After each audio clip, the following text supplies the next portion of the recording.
This week, we're going to look at 10 underrated movies from the 1970s.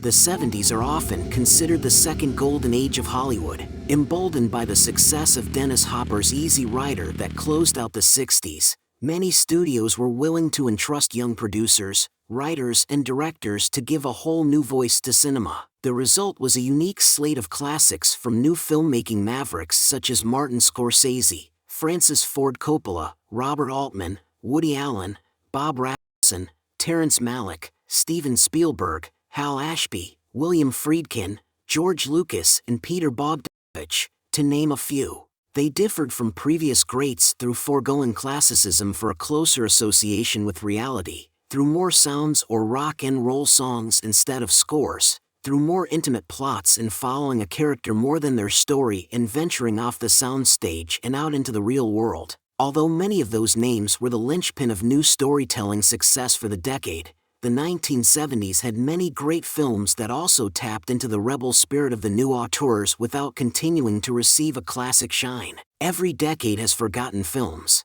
but the 1970s are a treasure trove of rebellious, eccentric, and alive movies that are no longer mentioned. We are the guardians of law and order in our time! At number 10, Investigation of a Citizen Above Suspicion. This is a rare masterpiece that I'd also love to see an updated remake of. Its governmental concerns are timeless, ripe, and woven into a corrupted governing society's past and future fabric. Donald Trump once boasted that he was so popular with his base that he could shoot someone on Fifth Avenue and never suffer any consequences. Well, that's this as a movie, except far more intelligent, curious, and concerned by what that open admission means. A Citizen Above Suspicion introduces the Roman chief of police, John Maria Vallant, as he enters the apartment of a lover who asks how he'll pretend to kill her tonight, except instead of engaging in their usual role play, he does kill her. He leaves a mess of clues on purpose, curious to see if his status, which is what the woman was attracted to, could actually save him from any repercussions for a capital offense. The Ennio Morricone score, a repeated theme composition, includes a jaw harp blast, which lets you know that it's okay to find humor in everything that unfolds. But, though the social commentary and satire itself are powerful, the true mastery of Elio Petri's film is in how he uses the flashbacks between the chief of police and the murdered woman, Augusta Terzi, Florinda Bolcan.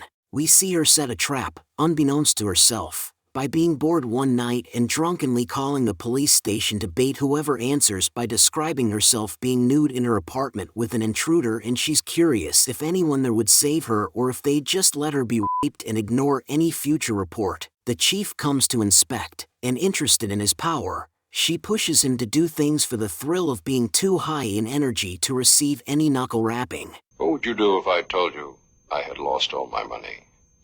I should leave immediately, sir, upon giving the proper notice. At number 9, A New Leaf from 1971. She's about to drop that teacup. Oh, she's perfect.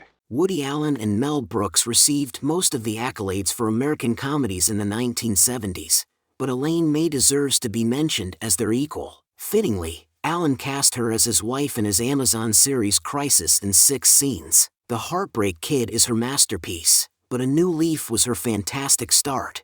Leaf concerns Henry Graham, Walter Matthau, a trust fund dimwit who has no real hobbies or knowledge. We meet him when he's informed that he has no real money. He spent it all. In a last-ditch effort to keep going to the country club and live in high society, he bets his uncle that he could marry a rich woman in 6 weeks. If he succeeds, his debt will be forgiven, and eventually, he'll kill off the bride soon after the ceremony to receive her inheritance. May plays the potential bride, a clumsy and bookish woman no one talks to at the high society club. A New Leaf is a classic Preston Sturges-inspired slapstick comedy with a devilish lesson by the end of its runtime. Mathau's deadpan delivery is perfect to represent an untalented but entitled oaf, and as the 70s created the framework for growing income disparity, his foolishness is now cutting extra. But the sinister satirical twist that May has up her sleeve is that men so efficiently dispatch women in relationships because they're seeking someone who will give them a legacy. For many, that's an heir to run a company with their name on it. But for Matthau's fop, it's having a new species of plant named after him. Will such a gesture make him turn over a new leaf and think of someone other than himself? He enters my bed at night and takes from me that which is consecrated to my divine bridegroom, Jesus Christ. And what form does this incubus take? Cock! At number 8, The Devils from 1971. But if it is a genuine case of possession by devils, and if Grandier himself was proved to be involved, then yes, I think it bears investigation. Ken Russell's The Devils is less forgotten and harder to find. It's consistently requested to be added to the Criterion Collection. Still, Warner Brothers seems hell-bent on never letting go of the rights. The version that I and many film fans have seen stateside comes directly from Martin Scorsese's collection, which he lends out for an occasional screening, to hype you up. To add to the intrigue, now this is the studio that widely released The Exorcist, which included a scene of a possessed preteen girl stabbing her vagina with a crucifix and then forcing her mother's face into her privates while grumbling, "Lick me," just 2 years later. So, in a day and age when studios' back catalogs are widely available, why does this film sit under lock and key? The Devil centers around a vain priest, Oliver Reed, and the hunchback nun, Vanessa Redgrave, who lusts for him so deeply that she accuses him of witchcraft. Other nuns at the convent join in on the accusation because the accusation allows them to behave like they're under a sexual spell, and thus, they're more accessible to practice their desires than the church will allow. It's a loony masterpiece, as many of Russell's films are. When the nuns indulge, it brings out the anarchic and chaotic side of the auteur. This is one of Redgrave's most remarkable performances and an exciting critique of religion and the suppression of desire. The film is so hyped from its suppression that it'd probably seem tame by today's standards. The stuff I use, 1 in 10 might die from it. At number 7, 10 Rillington Place from 1971. This is the #1 court at London's Old Bailey. The case being tried here influenced the hanging laws of England. Attention, murderinos. 10 Rillington Place is a riveting and uncomfortable forgotten accurate serial killer tale in which the most huggable man from our Jurassic Park, Miracle on 34th Street childhood, Richard Attenborough, gasses women, has sex with their unconscious bodies, strangles them, buries them in the yard, and frames someone else for it. Something that grounds this film, rather than sensationalizing the acts, is how it repeatedly shows how patriarchal society allows the killer to operate with ease. His educated voice and declaration of previous medicinal practices earned him trust. His tenants, John Hurt and Judy Geeson, are a young, destitute couple with 1 child. The wife wants an abortion because they don't have the money for a second child. After all, he's illiterate and the only one able to join the workforce. John Christie, Attenborough, is their neighbor, and he can order his wife, Pat Haywood, to leave whenever necessary for his work as the sole provider himself. It's his war record that keeps his previous arrests suppressed, and it's the system that favors vets, educated men, and a lazy police force that allows him to continue even after bodies are discovered. Attenborough is nauseating and riveting, Hurd is magnificent, and director Richard Fleischer takes well to Britain's kitchen sink realism after Hollywood discarded him after a few studio flops. The sadness in Attenborough's posture when he pours a poison tea that he won't be able to use for rape and murder because the plumbers have come over is such nice attention to the amount of control this man is used to having within his house. Audiences weren't as used to serial killer films in 1971 as they are now. So starting the movie with a beloved actor dragging an unconscious woman to the ground to have his way with her was shocking in 1971, so it'd make sense that Fleischer would focus on 2 grisly acts and the miscarriage of justice and not force the audience to endure more killings from the actual story. But now that we have a serial killer obsession in film/TV, those final 10 minutes of miscarried justice could be its movie. How this monster continued and why the UK abolished the death penalty because of it. Still, despite a rush through a trial at the end, this is expertly paced, nauseating, and beautifully performed. If I could, I could sleep on the floor and you could, Listen here, white boy, don't hand me that honky shit.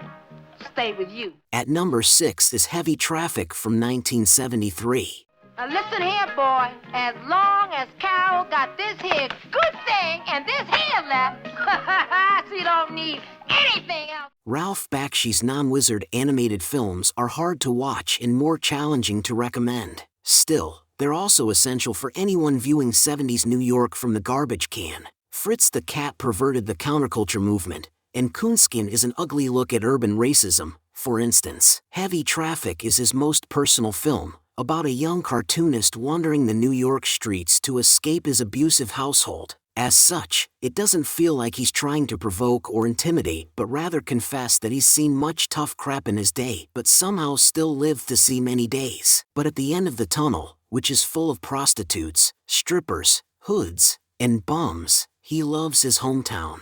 It's the city that never sleeps because there's so much seedy stimulus. Consider yourself warned. His films have no room for sensitivity, they're an endurance test. How does he view his city and home life? Heavy Traffic is a fever dream, a 70s Dante's Inferno, and to watch it is to add additional context to Travis Bickle's observance in Taxi Driver that someone could become so overstimulated by cheap pleasures that they'd request for a real rain to come down and wash all this scum off the streets. When Martin Scorsese was shooting Taxi Driver, they had to halt production for a brief period, and a protest over Bakshi's Coonskin resulted in a smoke bomb going off in the streets outside the theater. Scorsese sent the footage to Bakshi, who said he didn't know whether to laugh or to cry. Somewhere in Heavy Traffic lies the beating heart of an artist who believes that laughing while crying is the only way to wash things away.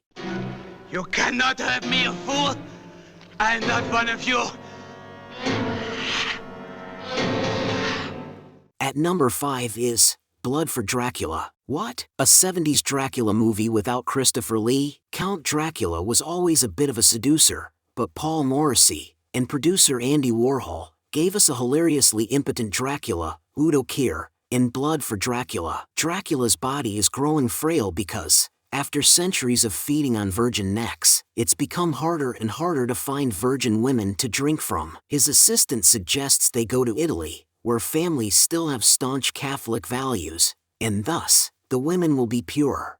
Warhol's sex god, Joe D'Alessandro, always the candy, never the actor, he brandishes a thick Brooklyn accent in Transylvania and has taken it upon himself to take the virginity of every woman in the Italian countryside to starve Dracula out. Blood for Dracula gives a different meaning to a wooden stake piercing the heart of Dracula. Here, Morningwood is killing the Count. While it's easy to laugh at an impotent seducer, there's a certain sadness in Kier's performance. With increased sexual freedoms, we lose classical society, and Kier's Dracula is a physical representation of that slow death. Every town's got a bar, every bar's got somebody in it thinks he's tough as a nickel steak. But they all come to speed for the do-re-mi. He's a bum, I'm the one that loses. At number 4 is Hard Times from 1974. I did my part, pal. He's all yours. Hey, Pops, you're a little old for this, ain't you? Hard Times gives a neo-Western retooling of the standard Great Depression and boxing tale. There's no girl to get by the end, no big prize to set everything straight, just some extra scratch and respect earned. This is cult director Walter Hill's first film, and it's very assured. He presents it as a classical tall tale of the stranger off the boxcar, Charles Bronson, who can beat every man in a fair fight, but he slowly reveals that there's not much to win. By this time, Bronson had already been retooled as a grindhouse revenge star, and there was an expectation that this film would be similar. Still, Hill is most interested in the business side of illegal fights, how trust is renewed by earning the literal cash payback and not through violent retribution. In Bronson, Hill gives Speed, James Coburn, a promoter who'd usually use his lying mouth to get out of debt, a new method of honoring himself, keeping true to his word through thankless work. How many? What do you want to know for? Because I want to know. What difference does it make? Because I don't want girls looking at me and knowing and me not knowing. At number 3 is Shampoo from 1975. You really want to know? Yes. There were a couple of, there were, there were... Sure, Shampoo has bell-bottoms, plunging V-necks, wild jewelry, and big hair to make it look like a groovy 60s time capsule. but it's as socially prescient now as it was then. Warren Beatty is a hairdresser who sleeps with many of his clients. It's not that he's promiscuous or deceitful, it's just where he finds his value and life force. They give him sex, and he feels like he can live forever. We follow him for 2 days and through many different abodes in Beverly Hills, where Goldie Hawn, Lee Grant, and Julie Christie reside. Los Angeles and Beverly Hills have such a pursuit of individual difference that you'll encounter many different styles of houses, hairdos, and dress within one block. But what Beatty and Robert Towne and director Hal Ashby are doing is weaving this Lothario through various houses as election news coverage is on in the background. And the final night hours are at an election night party. It's 1968, and the victor of the election was Richard Nixon. The morning after, Beatty attempts to settle down with the woman he's chosen, but she's no longer available. The critique of the script and direction is that the free 60s made people so self-involved that they couldn't find real love, and they also couldn't pay attention to a White House takeover that undid many of the advances that the 60s enjoyed. Sound familiar with what we're seeing in 2017? Shampoo keeps its politics as background noise. The foreground is very funny, with Beatty in full dim-witted charm mode and Jack Warden as his unlikely rival in love. But the contentious message is eventually loud and clear. Don't you get just a little bit embarrassed about having so much when so many people got nothing? At number 2 is Bound for Glory from 1976. I could shoot you in the hand if I wanted.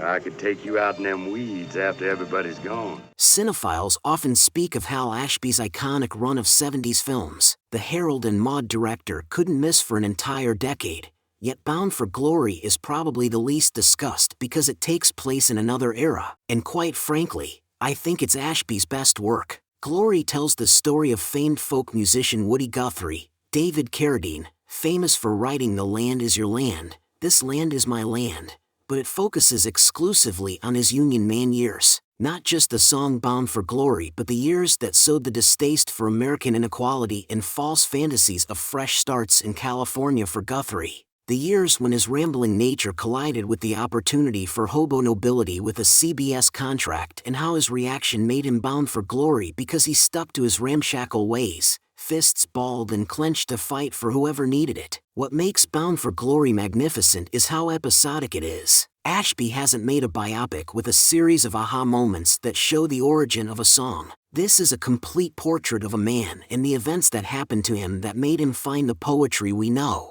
It does not end with success, it predates that, but it's a complete portrait of a spirit that sides with the poor not just because they're poor, but because their poorness always pushes them to attempt to start anew, which is innate to Guthrie. Movement creates hope. Being poor and stuck in a dust storm, darkness pushing through, was more accessible for Guthrie than being still and successful. The Suits thought his look and sound could reach their primary listening base, who are clutching to the hope for anything hopeful. But Guthrie flew the coop when sponsors pulled support due to his union sympathies. You're on parole?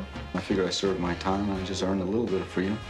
My friend, I see that you're going to force me to deal with you. And the number 1 underrated movie from the 1970s is Straight Time from 1978. Midway through Straight Time, there's a scene where Dustin Hoffman and Harry Dean Stanton team up to rob a jewelry store, and Gary Busey is their getaway driver. Also, there's a scene where Emmett Walsh gets handcuffed naked to a fence of a Los Angeles interstate, and another where Hoffman seduces a young Teresa Russell while applying for a job at the canning factory. The script also received an uncredited polish from Michael Mann, who also used the novel No Beast So Fierce as a reference point for Robert De Niro's character in Heat. You'll know why when you see it. It's also one of Quentin Tarantino's noted influences for Reservoir Dogs. Oh, and this is one of Kathy Bates' earliest appearances on screen. So now that you're probably sold already, let me mention that Straight Time is essentially 2 films in one. The first film is an emotionally intelligent portrayal of an ex-convict trying to go straight but finding that societal forgiveness is hard to come by. The second half is a series of heists. I prefer the first half for the richness of Hoffman's performance and Ulu Grossbard's patience and observance in the unfair rehabilitation process. But the second half is so much fun for a string of actors getting down in the grime before their prime. That was our show for today. What did you think? Have you seen any of these movies? What was your favorite underrated 70s movie that was not mentioned here? Let me know your thoughts in the comments section below. I'd be honored if you also subscribed to my channel. Check out my Carl Vincent Vampire Hunter franchise in the comments section. And until next time, this is Axel and for Kevin Given saying, live long and prosper, may the force be with you, and keep reaching for the stars.